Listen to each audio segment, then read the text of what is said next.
Hello दोस्तों, स्वागत है आप सभी का अतुल्य आर्यस ऑनलाइन क्लासेस में। दोस्तों, रीट एसएसटी की जो डेली टेस्ट सीरीज अपनी चल रही है उसमें आज अपने राष्ट्रपति के विषय में बात करेंगे। दोस्तों, आज का अपना टॉपिक रहेगा राष्ट्रपति और राष्ट्रपति से संबंधित जितने प्रकार के क्वेश्चन बनते हैं, जितने इंपॉर्टेंट क्वेश्चन बनते हैं, उन सभी के विषय में बात करेंगे। आज के टेस्ट में प्रश्नों की संख्या रहेगी 20 क्वेश्चन के विषय में अपने बात करेंगे। सारे के सारे क्वेश्चन जो है हमारे ऑब्जेक्टिव रहेंगे। दोस्तों ये है हमारी यूनिट नंबर 5 जिसको अपने पढ़ रहे हैं। दोस्तों, 5वीं यूनिट में जो हमें दिया हुआ है संसद है, राष्ट्रपति हैं। देखिए, उपराष्ट्रपति जो है डायरेक्ट हमारे सिलेबस में नहीं है, लेकिन अगर राष्ट्रपति नहीं होता है तो उसका कार्यभार उपराष्ट्रपति संभालता है, इसलिए हमें उपराष्ट्रपति को भी पढ़ना पड़ेगा। दोस्तों, इनडायरेक्ट रूप में वो हमारे सिलेबस में आता है। तो दोस्तों, एक और बात मैं आपको बता दूं कि अगर आपने इनका पूरा लेक्चर देखना है, इनको पूरा डिटेल में स्टडी करना है, तो इनकी वीडियोस भी अपनी प्लेलिस्ट में अवेलेबल है। वहां पर जा करके आप उनको पूरा वीडियो का लेक्चर भी देख सकते हैं और अगले दिन आकर के यहाँ पे टेस्ट के रूप में अपनी ट्राई कर सकते हैं। दोस्तों वीडियो का जो लिंक है वो आपको डिस्क्रिप्शन में मिल जाएगा, वहाँ से आप उसे देख सकते हैं। आई बटन पर आपको प्लेलिस्ट का लिंक मिल जाएगा और आप चैनल की प्लेलिस्ट को विजिट करेंगे तो आपको उसमें साइकोलॉजी, हिंदी, एसएसटी की प्लेलिस्ट आपको मिल जाएगी, जहां से आप पूरा सिलेबस पढ़ सकते हैं। तो दोस्तों चलिएगा शुरू करते हैं आज के टेस्ट को और देखते हैं आज का हमारा पहला प्रश्न है वो कौन सा है। दोस्तों, आज का हमारा पहला प्रश्न है, भारत के उपराष्ट्रपति का निर्वाचन एक निर्वाचक गण द्वारा होता है जिसके सदस्य होते हैं। हमें क्या बताना है कि जिस प्रकार से हमने राष्ट्रपति का निर्वाचन देखा था उसी प्रकार से एक निर्वाचक मंडल जो है उपराष्ट्रपति का भी होता है और उसके सदस्य कौन कौन होते हैं। संसद के दोनों सदनों के केवल निर्वाचित सदस्य, संसद के दोनों सदनों के सभी सदस्य, राज्यसभा के और राज्य विधानसभाओं के केवल निर्वाचित सदस्य, या फिर राज्य विधानसभाओं के केवल निर्वाचित सदस्य कौन से होते हैं। दोस्तों, हमें इसको बताना है। तो दोस्तों, इस प्रश्न का जो सही आंसर है वो है 2 नंबर, यानी कि संसद के दोनों सदनों के सभी सदस्य। यहाँ देखिएगा, निर्वाचित और मनोनीत की बात नहीं है। हम क्या कह रहे हैं, संसद के दोनों सदन यानी कि लोकसभा भी है और राज्यसभा भी है। राज्यसभा, इन दोनों के सारे सदस्य जो हैं वो इसमें भाग लेते हैं। अनुच्छेद 66(1) क्या कहता है, इस पे ध्यान दीजिएगा। अनुच्छेद 66(1) के अनुसार उपराष्ट्रपति का जो निर्वाचन है संसद के दोनों सदनों के सदस्यों से मिलकर बनने वाले निर्वाचक गण के सदस्यों के द्वारा होता है और पद्धति कौन सी है, वही आनुपातिक प्रतिनिधित्व पद्धति के अनुसार। देखिएगा कौन सी पद्धति थी, एकल संक्रमणीय मत प्रणाली के द्वारा होता है। ये दोस्तों इन शब्दों पे हमेशा ध्यान दीजिएगा, जब भी ऑप्शन में आते हैं कई बार उलझा करके इनको भी दे देता है, तो ये शब्द आपको अच्छे से याद होने चाहिए। तो देखिएगा, यहाँ हमें ये ध्यान देना है, संसद के दोनों सदनों के सदस्य भाग लेते हैं, बाकी राज्यों से यहाँ पर किसी प्रकार का कोई लेना देना नहीं है। लेकिन राष्ट्रपति में हमने देखा था निर्वाचित जो लोग थे, चाहे वो संसद के थे चाहे वो राज्य विधानमंडल के थे, सभी ने इसमें भाग लिया था। लेकिन अगर उपराष्ट्रपति का चुनाव होता है तो केवल संसद के दोनों सदनों के सदस्य भाग लेते हैं, जिसमें निर्वाचित और मनोनीत दोनों ही आते हैं, क्योंकि हमने क्या कहा है, सारे सदस्य। दोस्तों, बात करते हैं अगले प्रश्न की। दूसरा हमारा प्रश्न है, उपराष्ट्रपति को उसके पद से निम्न में से किसके द्वारा हटाया जा सकता है, कैसे हटाया जा सकता है। ऑप्शन है राज्यसभा के द्वारा, लोकसभा के द्वारा, कैबिनेट के द्वारा या फिर मंत्री परिषद के द्वारा। हमने कहा भी उपराष्ट्रपति को कैसे हटाया जा सकता है, तो दोस्तों इसका सही आंसर है राज्यसभा। देखिएगा, राष्ट्रपति में जब हमने ये देखा था कि राष्ट्रपति पर महाभियोग लगाया जाता है अनुच्छेद 61 के अनुसार, तो देखिएगा उसमें ये प्रक्रिया थी कि उसको हटाने का प्रस्ताव किसी भी सदन में लाया जा सकता था, लेकिन उपराष्ट्रपति को हटाने का जो प्रस्ताव है वो केवल और केवल किस में लेके आते हैं, राज्यसभा में लेके आते हैं, लेकिन लोकसभा की सहमति अनिवार्य होती है। देखिएगा, संविधान क्या कहते हैं उसके विषय में भी अपनी बात कर लेते हैं। 67 के अनुसार उपराष्ट्रपति को राज्य परिषद जिसे अपने राज्यसभा कहते हैं, राज्य परिषद या राज्यसभा जो है के ऐसे प्रस्ताव के द्वारा अपने पद से हटा सकेंगे जिसे राज्यसभा के तत्कालीन समस्त सदस्य, कौन से सदस्य, तत्कालीन समस्त सदस्य का क्या हो, बहुमत हो, कि बहुमत ने पारित किया है और उससे लोकसभा क्या है, सहमत है, तो उसे हटाया जा सकता है। लेकिन यहाँ एक और बात जो जरूरी है वो है कि 14 दिन पूर्व सूचना यहाँ भी देनी होगी। अब इसको एक बार फिर से देख लीजिएगा। आर्टिकल 67 क्या कहता है कि उपराष्ट्रपति को हटाने का प्रस्ताव या उपराष्ट्रपति जो है उसे राज्यसभा या राज्य परिषद के ऐसे प्रस्ताव के द्वारा अपने पद से हटाया जा सकेगा जिसे राज्यसभा के तत्कालीन सदस्य, कौन से सदस्य, तत्कालीन जितने भी समस्त सदस्य हैं उन समस्त सदस्यों के बहुमत के प्रस्ताव द्वारा हटाया जा सकेगा। बहुमत ने जिसे पारित किया उस प्रस्ताव के द्वारा हटाया जा सकेगा, जिसके लिए लोकसभा की सहमति अनिवार्य है। यहाँ पर सिर्फ सहमति की बात आती है, लेकिन ये प्रस्ताव तब तक प्रस्तुत नहीं किया जा सकता जब तक कि उसको 14 दिन पहले सूचना न दी गई हो। तो 14 दिन पहले सूचना देना भी अनिवार्य है। दोस्तों बात करते हैं अगले प्रश्न की। तीसरा हमारा प्रश्न है कि राज्यसभा का सभापति कौन होता है। हमें बताना है कि राज्यसभा का सभापति कौन होता है। दोस्तों ऑप्शन है हमारे पास में, राष्ट्रपति है, उपराष्ट्रपति है, प्रधानमंत्री है या फिर लोकसभा के अध्यक्ष होते हैं। दोस्तों कौन होता है, इसका सभापति होता है उपराष्ट्रपति, क्योंकि उपराष्ट्रपति देखिएगा जब आता है तो उपराष्ट्रपति के रूप में इसका कोई कार्य नहीं होता। इसके पास में दो कार्य होते हैं, एक तो राज्यसभा के होते हैं और दूसरे राष्ट्रपति के रूप में होते हैं। राष्ट्रपति के रूप में कौन सा होगा, कार्यवाहक के रूप में होगा, और राज्यसभा में उसका क्या रोल होगा, सभापति का होगा। और यहाँ जो ध्यान रखने वाली बात है कि आर्टिकल 64 यानी अनुच्छेद 64 के अनुसार क्या कहा गया है कि उपराष्ट्रपति राज्यसभा का पदेन सभापति होता है। कौन सा सभापति होता है, पदेन सभापति होता है, यानी वो इस पद पर है इसलिए वहाँ का क्या है, सभापति है, और कोई अन्य लाभ का पद वो ग्रहण नहीं करता है। दोस्तों तो ध्यान दीजिएगा थोड़ा सा, उपराष्ट्रपति का उपराष्ट्रपति के रूप में कोई कार्य नहीं है, उसके दो कार्य होते हैं, या तो वो राज्यसभा का सभापति होता है, और अगर सभापति नहीं है तो वो फिर कौन सा कार्य करेगा, कार्यवाहक राष्ट्रपति का कार्य करता है। यदि राष्ट्रपति सीट पर नहीं है तो 6 महीने तक वो कार्य कर सकता है, क्योंकि 6 महीने के अंदर अंदर तो उसको चुनाव करवाने होते ही हैं। दोस्तों बाद में 6 महीने तक ये राष्ट्रपति की सीट खाली रह सकती है, तो ये 6 महीने तक काम कर सकता है। दोस्तों तो यहाँ जो हमें याद रखना है, उपराष्ट्रपति के रूप में कोई भी कार्य नहीं है। जब ये कार्य कर रहा है सभापति का, तो सभापति के अनुसार उसे वेतन भत्ते मिलेंगे, और जब वो राष्ट्रपति का कार्य कर रहा है तो उसे राष्ट्रपति के अनुसार वेतन व भत्ते मिलते हैं, और ये पदेन सभापति होता है। आर्टिकल 64 के अंदर ये कहा गया है राज्यसभा का सभापति होता है।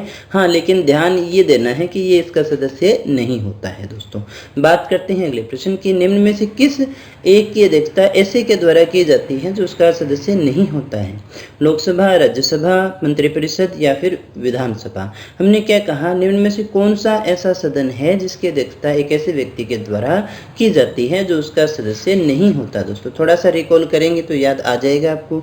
इसका सही आंसर है राज्यसभा। देखिए उपराष्ट्रपति क्या होता है, राज्यसभा का सभापति होता है, लेकिन वो उसका सदस्य नहीं होता क्योंकि वो उनमें से चुना नहीं जाता है। क्योंकि इसको चुना किसके द्वारा गया, देखिएगा इसको चुना गया लोकसभा और राज्यसभा दोनों के द्वारा, तो ये इसका सदस्य नहीं हो सकता क्योंकि ये राज्यसभा के द्वारा चुना हुआ नहीं है। लेकिन फिर भी इसका सभापतित्व कौन करता है, यही करता है। दोस्तों बात करते हैं अगले प्रश्न की। 5वां हमारा प्रश्न है, भारत का एक उपराष्ट्रपति होगा। प्रश्न है कि भारत का एक उपराष्ट्रपति होगा, ऐसा किस अनुच्छेद में उल्लेखित है, 54 में, 56 में, 63 में या फिर 69 में, कौन से में है दोस्तों। तो दोस्तों इस प्रश्न का जो सही आंसर है वो है अनुच्छेद 63। अनुच्छेद 63 के अनुसार भारत का एक उपराष्ट्रपति होगा। दोस्तों बात करते हैं अगले प्रश्न की।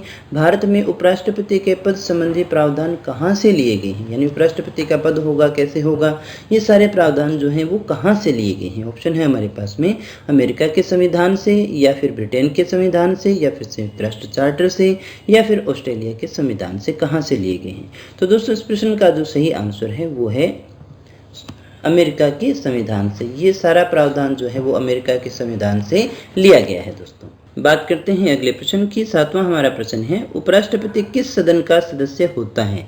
हमें बताना है कि उपराष्ट्रपति कौन से सदन का सदस्य होता है। लोकसभा का, राज्यसभा का, दोनों का या किसी का भी नहीं। किसका सदस्य होता है दोस्तों?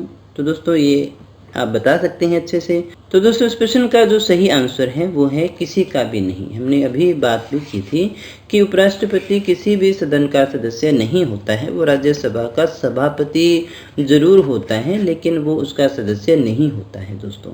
तो यहाँ ऐसे प्रश्न आए तो उनको ढंग से पढ़ लिया करो। ये किसी का भी सदस्य नहीं होता है दोस्तों। बात है अगले प्रश्न की। आर्टिकल 67 के अंतर्गत उपराष्ट्रपति का कार्यकाल कितने वर्ष का बताया गया है? 5 वर्ष का, 6 वर्ष का, निश्चित नहीं है या फिर संविधान में उल्लेखित नहीं है दोस्तों। कार्यकाल की बात करें तो इसका जो कार्यकाल है वो 5 वर्ष का ही होता है दोस्तों। कितने समय का? 5 वर्ष का। यहाँ आपको याद रखने की बात यह है कि कार्यकाल कितने वर्ष का? 5 वर्ष का। कब से? जब उसने पद ग्रहण कर लिया। और ये कौन से अनुच्छेद में है? ये आर्टिकल 67 में कहा गया है दोस्तों। लेकिन दोस्तों 5 वर्ष से पहले इसकी मृत्यु हो जाती है या फिर ये अपनी इच्छा से त्याग पत्र भी दे सकता है। त्याग पत्र किसको देगा? वो त्याग पत्र राष्ट्रपति को दे देगा। त्याग पत्र दे सकता है या फिर उसे हटाया भी जा सकता है। हटाए जाने की जो चीज़ें थी वो हमने देख ली।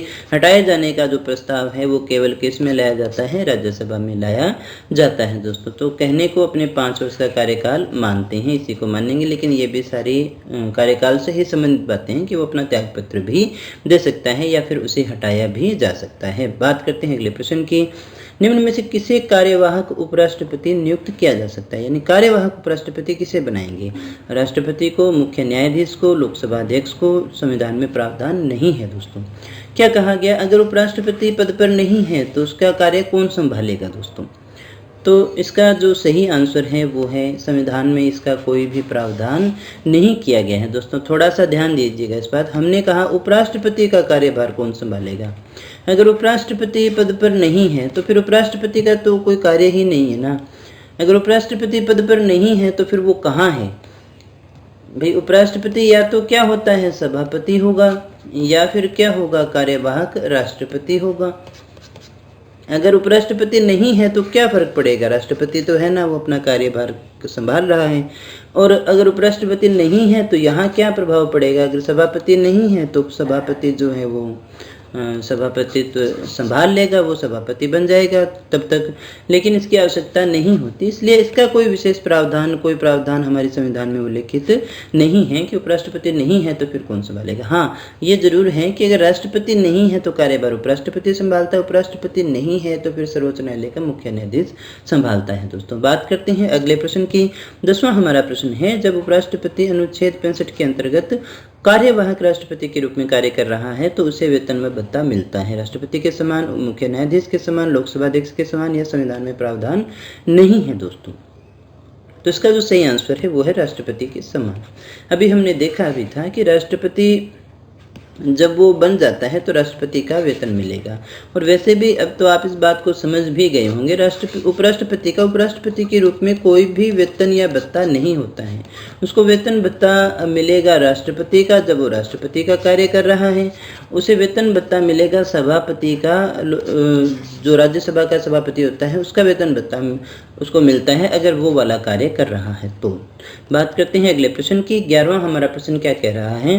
राज्यसभा द्वारा पारित विधेयक पर हस्ताक्षर करता है। कौन करता है? राष्ट्रपति करता है, उपराष्ट्रपति करता है, राज्यसभा का उपसभापति करता है या फिर लोकसभा अध्यक्ष करता है। राज्यसभा में जो पारित विधेयक हो उस पर हस्ताक्षर करेगा उपराष्ट्रपति। बात करते हैं अगले प्रश्न की। अगला हमारा प्रश्न है, उपराष्ट्रपति को शपथ कौन दिलवाता है? राष्ट्रपति या उसके द्वारा नामित व्यक्ति, सर्वोच्च न्यायालय का मुख्य न्यायाधीश, राज्यसभा का उपसभापति या फिर प्रधानमंत्री। कौन दिलवाता है दोस्तों? तो दोस्तों इस प्रश्न का जो सही आंसर है वो है 1 नंबर, यानी कि राष्ट्रपति या फिर उसके द्वारा नामित कोई व्यक्ति है वो उसको शपथ दिलवाने का कार्य करता है। बात करते हैं अनुच्छेद 69 के अनुसार। किसके अनुसार? अनुच्छेद 69 के अनुसार। बात करते हैं अगले प्रश्न की। जब उपराष्ट्रपति कार्यवाहक राष्ट्रपति के रूप में कार्य करता है तब राज्यसभा के सभापति के दायित्वों का निर्वहन कौन करेगा? हमने कहा उपराष्ट्रपति जो है वो कार्यवाहक राष्ट्रपति के रूप में कार्य कर रहा है, तो अब उसकी सभापति वाली सीट खाली हो गई तो वहाँ पर कौन बैठेगा? उपसभापति, सर्वोच्च न्यायालय का मुख्य न्यायाधीश, राज्यसभा का सभापति या फिर प्रधानमंत्री द्वारा नामित व्यक्ति। कौन बैठेगा दोस्तों? तो दोस्तों वहाँ बैठेगा उपसभापति। उपसभापति उस कार्यभार को संभालता है। देखिएगा, देश का प्रथम नागरिक होता है राष्ट्रपति, यानी वरीयता क्रम में पहला आता है और दूसरा उपराष्ट्रपति आता है दोस्तों। ठीक है, बात करते हैं अगले प्रश्न की। 14वां हमारा प्रश्न है, निम्न में से कौन सा सुमेलित नहीं है? हमें बताना है सही सुमेलित नहीं है। अनुच्छेद 64 कहता है उपराष्ट्रपति राज्यसभा के पदेन अध्यक्ष होंगे। अनुच्छेद 65 कहता है उपराष्ट्रपति का चुनाव कैसे होगा। अनुच्छेद 69 में शपथ ग्रहण से संबंधित प्रावधान है और अनुच्छेद 61 के अंदर उपराष्ट्रपति का कार्यकाल है। कौन सा सुमेलित नहीं है दोस्तों, हमें बताना है। तो कौन सा सुमेलित नहीं है? इसमें सुमेलित नहीं है नंबर 4, क्योंकि 61 नंबर कौन सा था दोस्तों? याद करिएगा, थोड़ा सा रिकॉल। ये राष्ट्रपति के महाभियोग से संबंधित था दोस्तों, याद आ गया होगा आपको। तो ये ऑप्शन हमारा सही नहीं है, यानी सुमेलित नहीं है, इसलिए सही आंसर कौन सा होगा? 4 नंबर होगा। बात करें अगले प्रश्न की। निम्न में से कौन सा अपने पद पर रहते हुए उपराष्ट्रपति का चुनाव लड़ सकता है? राष्ट्रपति, उपराष्ट्रपति, राज्य का राज्यपाल या फिर सभी? कौन लड़ सकता है दोस्तों? ये सभी लड़ सकते हैं दोस्तों, सभी। बात करते हैं अगले प्रश्न के। 16वां हमारा प्रश्न कहता है उपराष्ट्रपति को पद से कैसे हटाया जा सकता है? महाभियोग की पूरी प्रक्रिया द्वारा, राज्यसभा द्वारा संकल्प पारित कर पूर्ण बहुमत से हटाया जा सकता है, लेकिन लोकसभा की सहमति आवश्यक है। 1 व 2 दोनों जरूरी हैं, या फिर इनमें से कोई नहीं। कौन सा होगा? हमने क्या कहा, उपराष्ट्रपति को पद से हटाना है, तो कैसे हटाएंगे? महाभियोग की पूरी प्रक्रिया लगा सकते हैं क्या? नहीं लगा सकते। तो फिर 1 व 2 दोनों हो सकते हैं क्या? ये नहीं हो सकता। तो फिर सही आंसर कौन सा हो गया? ये 2 वाला। संकल्प पारित किया जाता है राज्यसभा द्वारा और उसे पूर्ण बहुमत से हटाया जाएगा, बहुमत से, लेकिन लोकसभा की सहमति आवश्यक होती है दोस्तों। तो इसका सही आंसर कौन सा हो गया? 2 नंबर। 17वां हमारा प्रश्न है, एक उम्मीदवार को उपराष्ट्रपति बनने के लिए कौन सी शर्तें पूरी करनी चाहिए? लाभ के पद पर न हो, इसे पद कर लीजिएगा दोस्तों। संसद के किसी भी सदन का सदस्य न हो, राज्य विधायिका का सदस्य हो सकता है। 1 व 2 दोनों। कौन सा होगा इसका सही आंसर? इसका सही आंसर होगा 1 व 2 दोनों। लाभ के पद पर नहीं होना चाहिए। जो पिछले प्रश्न में हमने बात की थी वो लाभ के पद के दायरे में नहीं आती हैं दोस्तों। संसद के किसी भी सदन का सदस्य नहीं होना चाहिए। राज्य विधायिका का सदस्य हो सकता है, ये बात सही नहीं है दोस्तों। बात करते हैं अगले प्रश्न की। निम्न में से कौन सा कथन असत्य है? इसको ध्यान दिया करो हमेशा, असत्य हमें बताना है। उपराष्ट्रपति की शक्तियां राज्यसभा अध्यक्ष के रूप में लोकसभा अध्यक्ष की तरह ही होती हैं। उपराष्ट्रपति कार्यवाहक राष्ट्रपति के रूप में अधिकतम 1 साल तक कार्य कर सकता है। उपराष्ट्रपति अपना त्यागपत्र राष्ट्रपति को दे देता है।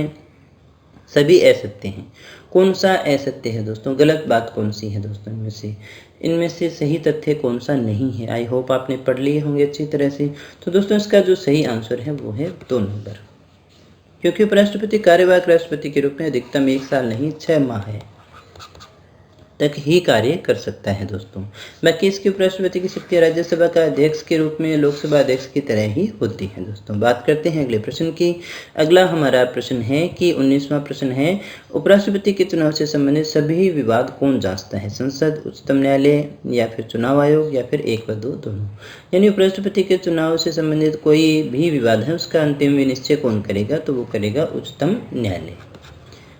तो दोस्तों आज का हमारा 20वां और अंतिम प्रश्न है, उपराष्ट्रपति के संबंध में निम्न में से असत्य कथन है। हमें असत्य बताना है। मतों में समानता की स्थिति में राज्यसभा के सभापति के रूप में निर्णायक मत देने का अधिकार है। राज्यसभा के सभापति का वेतन दिया जाता है, उसे अपने पद का वेतन नहीं मिलता है। उपराष्ट्रपति राज्यसभा का पदेन सदस्य होता है और उपराष्ट्रपति के निर्वाचन में संसद के मनोनीत सदस्य भी भाग लेते हैं। कौन सा होगा दोस्तों? ध्यान से देखिएगा सभी को। अगर मत समान है तो राज्यसभा के सभापति के रूप में उसे एक निर्णायक मत देने का अधिकार होता है। वैसे वो वोट नहीं कर सकता, लेकिन देखिए निर्णायक मत देने का अधिकार उसके पास में होता है। हमने कहा था पहले भी कि उसको अपने पद का वेतन नहीं मिलता। जब वो राज्यसभा का सभापति होता है तो वो वेतन मिलेगा, राष्ट्रपति पद पर है तो राष्ट्रपति वाला मिलता है। अब देखिए यहाँ ध्यान दीजिएगा, उपराष्ट्रपति राज्यसभा का पदेन सदस्य होता है। पदेन सदस्य नहीं होता है दोस्तों, वो अध्यक्ष होता है या पदेन सभापति होता है दोस्तों। पदेन सदस्य वो राज्यसभा का सदस्य होता ही नहीं है दोस्तों। हमने पीछे भी बात की थी, वो राज्यसभा का सदस्य नहीं होता है, बल्कि वो राज्यसभा का सभापति होता है, पदेन सभापति होता है। उपराष्ट्रपति के निर्वाचन में संसद के मनोनीत सदस्य भी भाग लेते हैं। हमने यही कहा ना, संसद के सभी सदस्य अब सभी आ गया तो फिर उसके अंदर देखिएगा जो निर्वाचित हैं और मनोनीत हैं दोनों शामिल होते हैं दोस्तों। तो इसका सही आंसर कौन सा होगा? उपराष्ट्रपति राज्यसभा का पदेन सदस्य होता है, ये हमारा असत्य कथन है दोस्तों। तो दोस्तों ये थे आज के प्रश्न, काफ़ी इंपॉर्टेंट थे और इतने ही प्रकार के प्रश्न बनते हैं। बाकी आर्टिकल से संबंधित कुछ क्वेश्चन इसमें भी पूछे जा सकते हैं। कल के टेस्ट में अपनी बात करेंगे प्रधानमंत्री और उसके मंत्रिपरिषद के विषय में दोस्तों। अगर आपके उनके डिटेल लेक्चर स्टडी करने हैं तो आई बटन में प्लेलिस्ट का लिंक दिया हुआ है, वहां जाकर के आप पूरे लेक्चर भी देख सकते हैं। रीट का लगभग सिलेबस अपना पूरा हो चुका है, अभी अपने टेस्ट सीरीज को देख रही हैं दोस्तों। अगर आपको वीडियो अच्छा लगा हो तो इसे लाइक कर देना, शेयर कर देना, सब्सक्राइब कर लेना चैनल पर पहली बार आए हो या फिर अभी तक आपने सब्सक्राइब नहीं किया है दोस्तों। PDF के लिए आप टेलीग्राम को ज्वाइन करें या फिर हमारी जो ऑफिशियल वेबसाइट है atulyaryas.in उसको विजिट करें। तो दोस्तों मिलते हैं कल के टेस्ट में कुछ नए प्रश्नों के साथ और कुछ नई जानकारी के साथ। तब तक बने रहिए हमारे साथ। Thank you very much.